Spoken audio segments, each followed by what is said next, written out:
Hello and welcome to a very wet Yorkshire allotment today. It's really quite warm actually. We are very early in the morning here on the allotment, but well, finally I think we're going to get a day without rain. It's lovely to have the rain, things are shooting up, but it'd be really nice if I can sit on a bench and it's dry. So sit back, relax, put your feet up, have a cuppa. We're looking at all things smelly on the allotment today as well. We're celebrating the fact that my French tarragon has finally started to come out of the soil. It's lovely. I have 6 little seedlings that are doing pretty well, fingers crossed. I love the tarragon. It goes great with lots and lots of foods and it adds fantastic flavour. Something you can easily grow in your herb garden.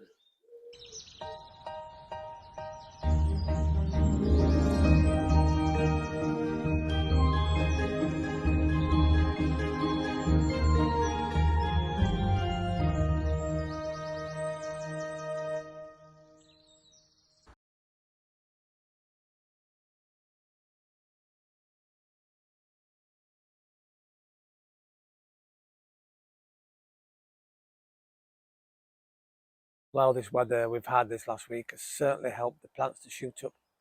I've got leeks and garlic that have just gone poof like that outside. It's incredible. And my potatoes are coming through. So lots and lots of things are happening in a time where we as gardeners have to be brave. We have to finally start transplanting those little seedlings outside. And well, we have to fingers crossed that we don't get any more frosts because that will just devastate the crop. However, we're not looking at that today. We're going to look at smelly things, things that can help prevent or move around the pests that want to attack the plants that we actually want to keep. So we're particularly talking around aphids, although as I said the other day, I'm lucky I've had some ladybugs on the allotment, which is brilliant. We could do with some more of those. But we need to look at how we can deter the pests from maybe attacking one plant and unfortunately have to give other plants up as a sacrifice in order that we can get our beautiful tomatoes and carrots and veggies of all descriptions pest free. And we're talking smelly things, all things smelly. So garlic is a really good, obviously smelly plant, and aphids don't particularly like the smell, and they will go elsewhere looking for plants that, well, they're more attracted to, should I say. Other plants, of course, are part of the family of smellies, as I like to say. And we have, of course, the onions. You can plant those out. They give an odour off. Leeks are also chives, a part of the onion family. And so, again, the chives are good for planting around. In fact, you can just get garlic bulbs like this. This is one that I've not planted. It is starting to come. It's a little dry, but even that has a smell. You can just plonk it on the ground near, or even in the ground. It might even start growing on the surface near the plants that you need. We've talked about French marigolds before. They've got really strong odour, and you put them near your tomato plants to hopefully help prevent pests near those. We've also got mint. We've got spearmint, peppermint.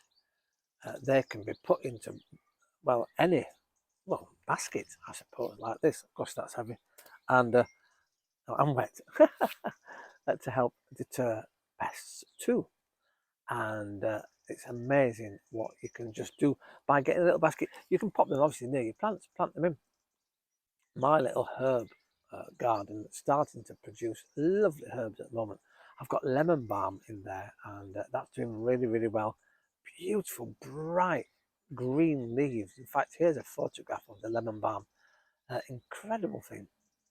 And it's just lovely. So, yes, you need to find all the smelliest plants you can possibly find and plant them in tubs and buckets and next to whatever you're growing, and it really will help, hopefully, to move the pests, because they are useful on some plants but not on the ones that we need to grow our vegetables on. And well, good luck with that. Well, I thought I'd come and film next to my lemon balm and my onions and my lavender, and well, I've got a rogue, bless it, lovely little nettle, and interesting actually. Everything here is useful to help in the kitchen as well as just being out here to look beautiful. But I'm particularly talking about the lemon balm and the lavender at this particular point because these are really useful in herbal remedies and have been used for centuries by the apothecaries and the pharmacists, the chemists, healers of all descriptions, because lemon balm and lavender are really good to help calm our stressful lives. And well, you can do all sorts with them, especially lemon balm. You can make teas, you can dry it out, and apparently it can be made into powders and used in restorative medicine. It's brilliant stuff. I mean, it smells absolutely amazing. So these lemon balm and lavender can also be used to deter pests. Interesting, I'm leaving my nettle plant because, of course, that's very good for making nettle tea, another relaxant.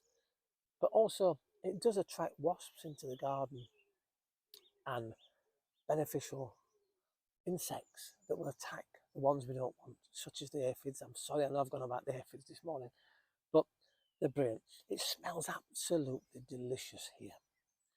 But yes, lavender, really good. You can dry it out, of course, pop into little bags, put it under your pillow or near where you're sleeping, and it will help your mind to calm, to relax, to switch off, and then you'll hopefully get a really decent, restful night's sleep.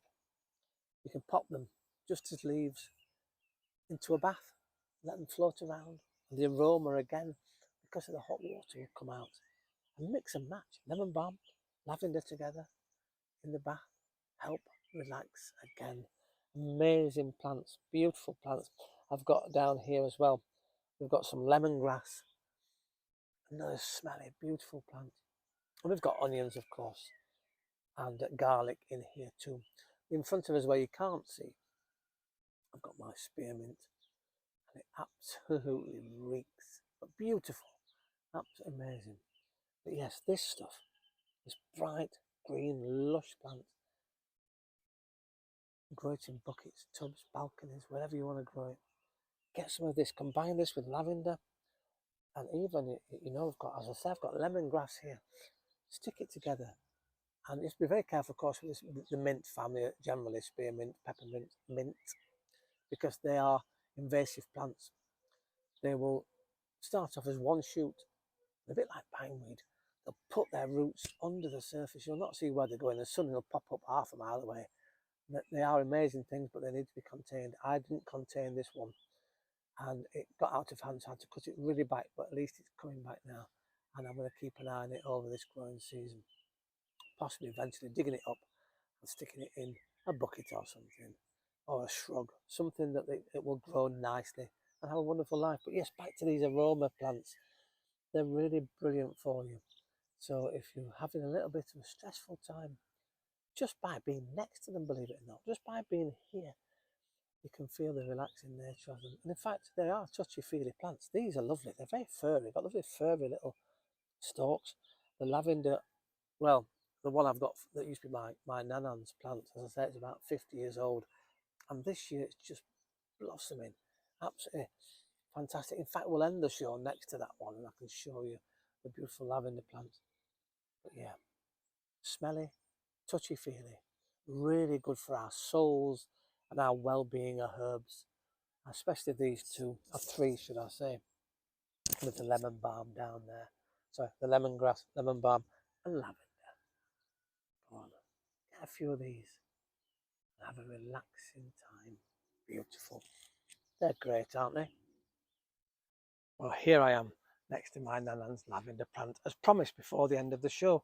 And this is a plant about 50 years old now, and well, I've had it for some time, and it's great. Every time I come on the allotment, I brush past it and I get an aroma. Even in the winter time, when it's died back a little bit, there's still the smell coming from the lovely plant. What's exciting about this plant is it produces flowers, beautiful purple flowers, and the bees absolutely love it. And I know you can buy honey with lavender impregnated from bees that only feed off lavender bushes.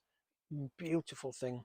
And again, when the flowers have died off towards the end of the season, you can cut those off, pop them into little bags if you like, stick them under your pillows, put it in the bath, just have them lying around as potpourri. Oh, there's one of the birds talking to me. It's absolutely fantastic. I love it to bits. As I say, I brush past it every time, and fantastic, relaxing, beautiful. It's hard not to touch it when you're nearby. I'm sure it likes a bit of attention now and again. Once again, thank you very much for watching. But before I go, interesting comment from one of my viewers from Allotment. Hi, thanks. You're a really good contributor. I love all your questions and your messages you send me. So thanks for that.